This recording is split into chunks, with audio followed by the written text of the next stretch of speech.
الله الرحمن الرحيم وصلى الله تعالى على خير خلقه سيدنا ونبينا ومولانا محمد وعلى آله وصحبه وبارك وسلم تسليما كثيرا. وعنه رضي الله عنه قال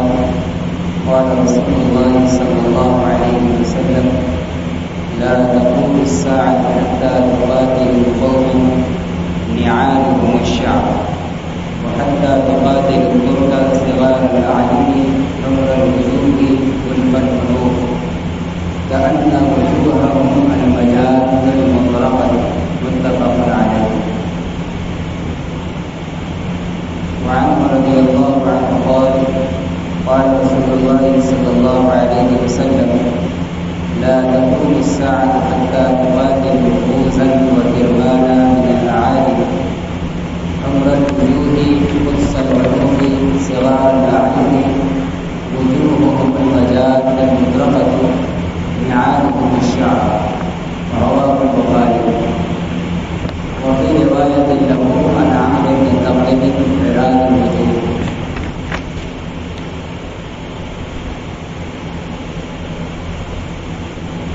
حضرت ابو ہریرہ رضی اللہ تعالیٰ عنہ سے روایت ہے، فرماتے ہیں کہ رسول اللہ صلی اللہ علیہ وسلم نے ارشاد فرمایا لا تقوم الساعة حتى تقاتل قوما نعالهم الشعر. قیامت قائم نہیں ہوگی یہاں تک کہ تم لوگ قتال کرو اس قوم سے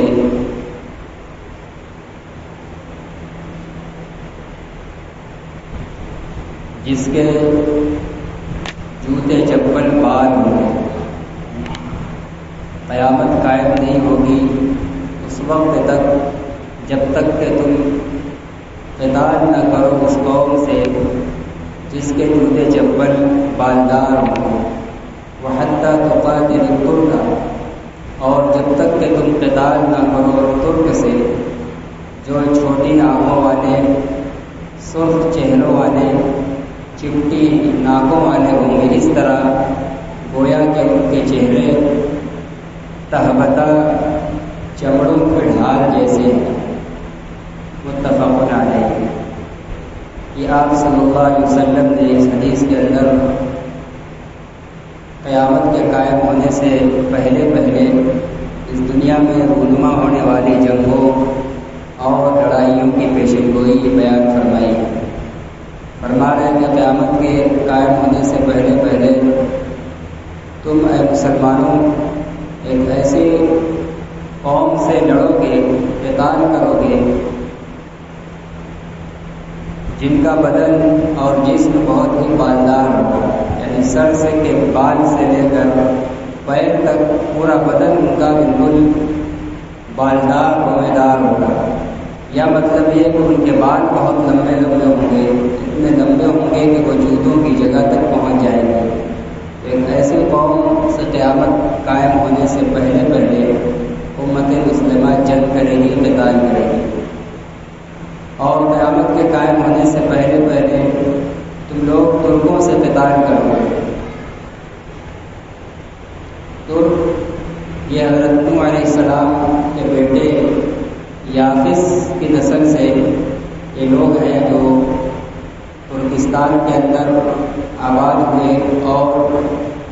رفتہ انہوں نے اپنی طاقت کے بل پر دنیا میں ایک بڑی سلطنت قائم کی تھی. اور بعض لوگوں نے کہا کہ یہ یاجوج ماجوج کی اولاد میں سے ہے. یاجوج ماجوج کے 12 قبیلے تھے.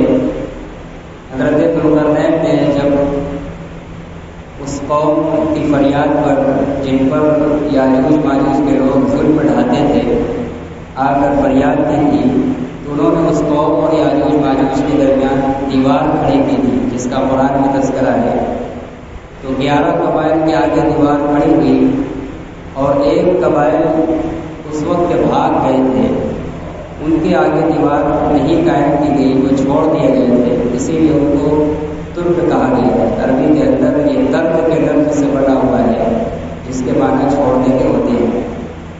تو چاہے یاجوج ماجوج کی نسل سے ہوں، چاہے حضرت نوح علیہ السلام کے بیٹے یافس کی نسل سے ہوں۔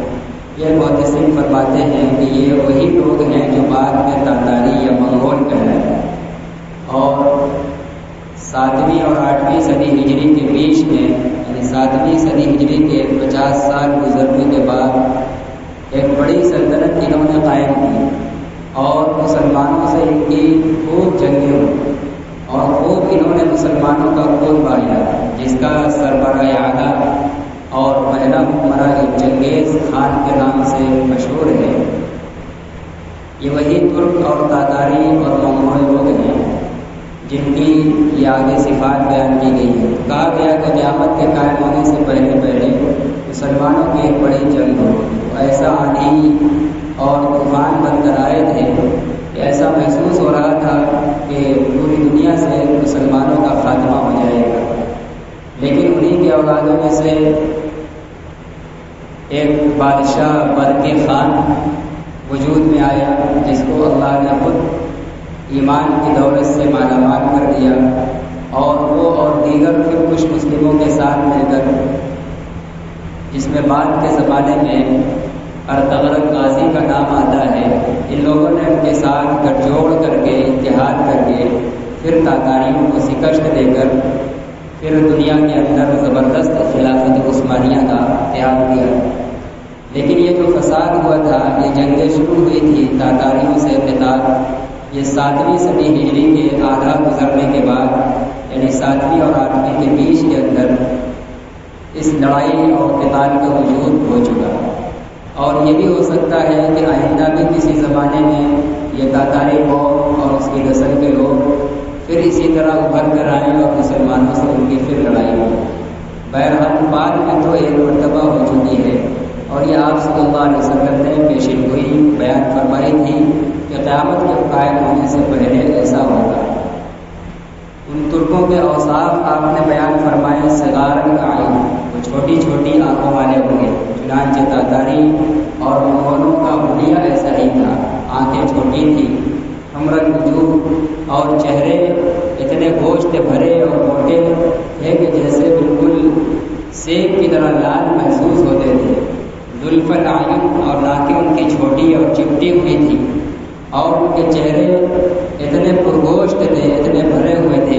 کہ گویا ایسا محسوس ہو رہا تھا کہ موٹا چمڑا تہبتا رکھا گیا ہو اور اس کو ڈھال کے طور پر استعمال کیا جا رہا ہو۔ ایسے ڈھال نما تہبتا چمڑوں کی طرح منگولوں اور تاتاریوں کے چہرے رہے ہیں، تو ایسی قوم سے قتال ہو چکا۔ اگلی روایت حضرت ابو ہریرہ رضی اللہ تعالیٰ عنہ سے ہی ہے، فرماتے ہیں کہ رسول اللہ صلی اللہ علیہ وسلم نے فرمایا، لا تقوم الساعة حتى تقاتلوا خوزا وكرمانا من العاجل، قیامت قائم نہیں ہوگی اس وقت جب تک کہ تم قتال کرنا کرو، جب تک کہ تم لڑائی کرو، جنگ کرو قبیلہ خوز سے اور کرمان سے، جو کہ اجمیوں میں سے ہیں۔ یہ عرب کے علاوہ اجمی ملک ہے کرمان، یہ فارس کے اندر، ایران کے اندر ایک شہر کا نام ہے، اور خوز یہ قبیلے کا نام ہے، اور ان دونوں کے بارے میں کہا گیا ہے کہ یہ وہی ہیں، ترکوں اور تاتاریوں اور منگولوں کے ہی قبیلے کے لوگ ہیں۔ گویا کہ دونوں حدیثوں کے الفاظ الگ کے ساتھ ساتھ ایک ہی پیشن گوئی ہے کہ قیامت کے قائم ہونے سے پہلے بڑے پیمانے پر جنگ ہوگی ترکوں سے، تاتاریوں سے، منگولوں سے، جن کا تعلق ترکستان سے اور کرمان اور خوز کے قبیلوں سے ہوگا۔ حمر الوجوہ، اور وہ لوگ سرخ چہرے والے ہوں گے، خود پر وہ لوگ چمٹی ہوئی ناکوں والے ہوں گے، صغار العین، چھوٹی چھوٹی آنکھوں والے ہوں گے، وجوہہم المجان المطرقۃ، ان کے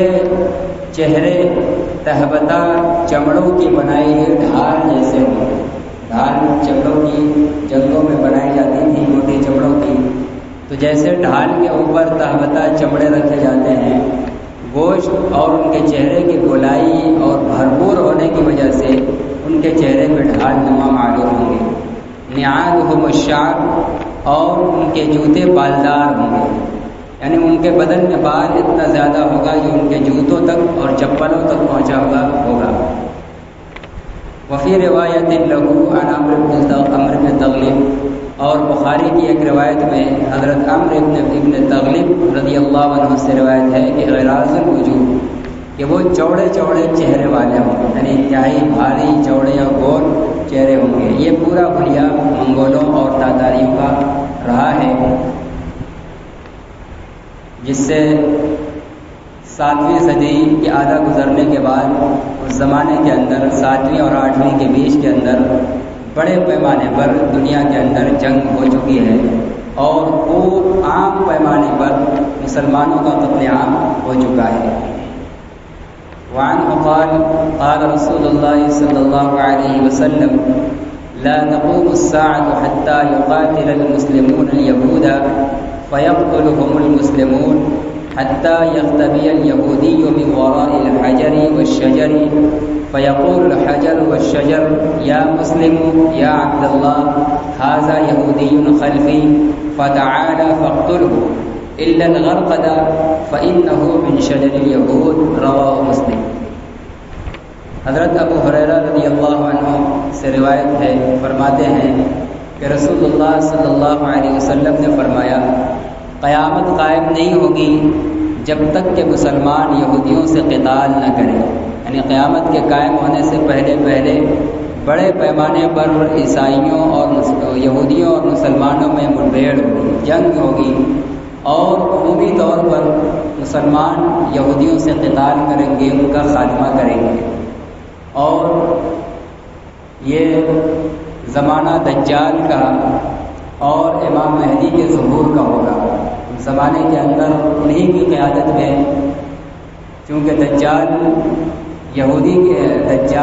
کے ہمنوا یہودی ہوں گے، وہ آج بھی اس کا انتظار کر رہے ہیں، اس کے استقبال کی پوری تیاریاں کر رہے ہیں، اور جب دجال نکلے گا وہ سب اس کے ساتھ ہو جائیں گے۔ اور دجال جو کفر کا ایک نشان ہے، دجال اور اسلام کی جنگ ہوگی۔ اسلام کی طرف سے حضرت عیسیٰ علیہ السلام اور حضرت مہدی ہوں گے، انہی دونوں کی قیادت میں وہ دجال اور یہودیوں سے جنگ ہوگی۔ تو قیامت کے قائم ہونے سے پہلے کہہ رہے ہیں کہ یہ چیز ہونی ہے، مسلمان یہودیوں سے قتال کریں گے۔ فیقتلہم المسلمین، چنانچہ مسلمان یہودیوں کو قتل کریں گے، حتیٰ یختبئ الیہودی بوراء الحجر والشجر، اور اس وقت اتنا مرعوب ہو جائیں گے، اتنا پسپا ہو جائیں گے یہودی کہ وہ دیواروں کا اور درختوں کا آڑ لے کر مسلمانوں کے ہاتھ مارے جانے سے بچنے کے لیے چھپنا چاہیں گے۔ یہاں تک کہ ایک یہودی چھپے گا پتھر کے پیچھے اور درخت کے پیچھے، فیقول الحجر والشجر، تو وہ درخت اور پتھر بول پڑے گا، یا مسلم، اے مسلمان، اے اللہ کے بندے، ھذا یہودی خلفی، یہ میرے پیچھے ایک یہودی،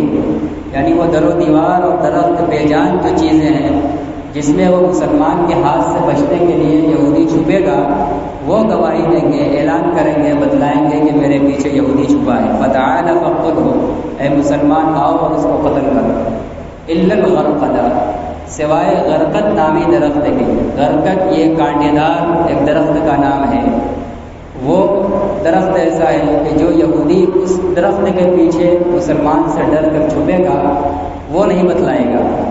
فإنه من شجر اليهود، کیونکہ وہ یہود کے درخت میں سے، اس درخت کو یہودیوں سے ایک مساوحت ہے۔ اب اس کی کیا وجہ ہے کہ وہ یہود اپنے پیچھے چھپے ہوئے یہودی کو سارے درخت بتلا دیں گے کہ مسلمان میرے پیچھے چھپائے، آؤ مارو، لیکن غرقد نامی درخت نہیں بتلائے گا۔ محدثین لکھتے ہیں کہ اس کی اصل اور حقیقی وجہ اور مناسبت اللہ کو معلوم ہے، بس ہم اتنا جانتے ہیں کہ وہ درخت غرقد کے پیچھے اگر یہودی پناہ لے گا تو وہ نہیں بتلائے گا۔ بلاخر بہرحال رفتہ رفتہ تمام یہودی ختم کر دیے جائیں گے۔ عیسائیوں کی بڑی تعداد تو حضرت عیسیٰ علیہ السلام کے آنے کی وجہ سے مسلمان ہو جائے گی، لیکن جو یہودی مسلمان نہیں ہوں گے دجال کا ساتھ دیں گے، ان سے قتال بھی کیا جائے گا، یہاں تک کہ ایک ایک یہودی دنیا کے نقشے سے مٹائے جائیں گے۔ وعنہ رضی اللہ عنہ قال قال رسول اللہ صلی اللہ علیہ وسلم لا تقوم الساعة حتى يخرج رجل من قحطان يسوق الناس بعصاه، متفق علیہ۔ حضرت ابو ہریرہ رضی اللہ عنہ فرماتے ہیں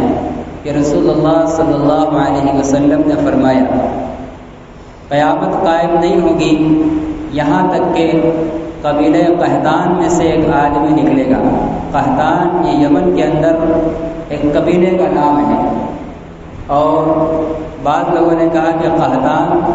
جس شخص کی نسل اور اولاد سے وہ قبیلہ آباد ہے اصل اسی کا نام ہے، تو بہرحال اسی کے نام پر ایک یمنی قبیلے کا نام ہے۔ تو کہہ رہے کہ قیامت کے قائم ہونے سے پہلے پہلے یمن کے قبیلے قحطان میں سے ایک شخص نکلے گا، یسوق الناس بعصاه، وہ لوگوں کو اپنی لاٹھیوں سے ہانکے گا۔ لاٹھیوں سے ہانکنے کا مطلب یہ ہے کہ وہ اتنا طاقتور ہوگا کہ وہ تمام لوگوں کو ہانک لے گا، یعنی اپنے ماتحت بنا لے گا، اور کوئی اس کی تردید اور مقابلہ کرنے کی طاقت نہیں رکھے گا۔ وہ سب کو جبراً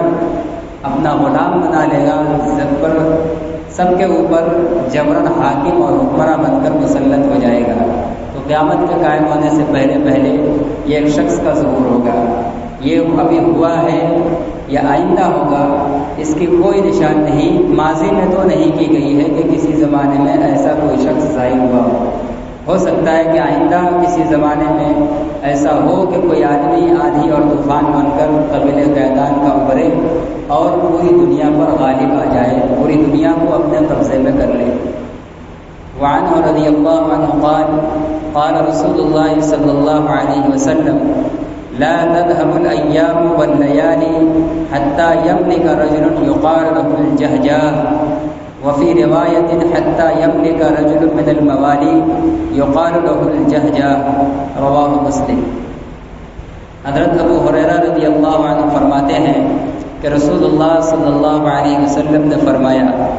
دن اور رات ختم نہیں ہوں گے، دن اور رات ختم نہیں ہوں گے، یعنی دنیا ختم نہیں ہوگی، قیامت قائم نہیں ہوگی، یہاں تک کہ ایک آدمی مالک ہو جائے گا، پوری دنیا کا وہ مالک ہو جائے گا، اکیلا حکمراں ہو جائے گا، یقال له الجہجاہ، جس کو جہجاہ کہا جائے گا، جس کا نام جہجاہ ہوگا۔ بعض لوگوں نے کہا کہ یہ وہی شخص ہے جس کو اوپر رجل من قحطان کہا گیا، یمن کے قبیلے قحطان میں سے ہوگا جس کا نام جہجاہ ہوگا۔ جب تک اس آدمی کا ظہور نہیں ہوگا اور وہ پوری دنیا کا مالک